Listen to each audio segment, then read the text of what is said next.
Got a broken Yamaha keyboard here, and I've got it apart. Picked it up at the thrift store for a couple bucks, and I think I found the problem with it. Look right here, there's some separation, the power connector.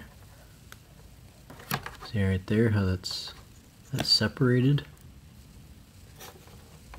Got a broken trace on the board. See if I can focus on it.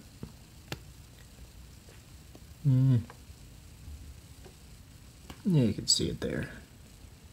Yeah, so I'm gonna fix that and then see if I can get this thing to power up.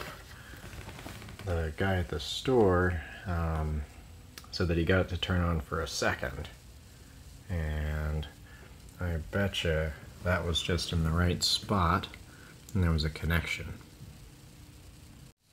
Alright, so I did that SAR job, and now I'll turn it on. Hey, it lives! Yay! Let's see, it probably has other problems, but yeah, looks like we're not getting any sound. Ooh.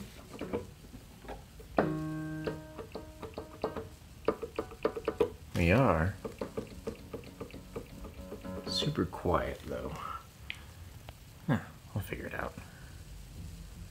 So the problem was that I hadn't properly reseated one of these ribbon connectors you can see here when I went to put the thing back together. So fix that, and hey, it works.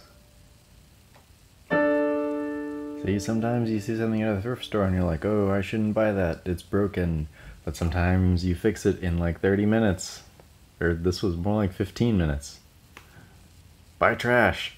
Fix it. Reuse it.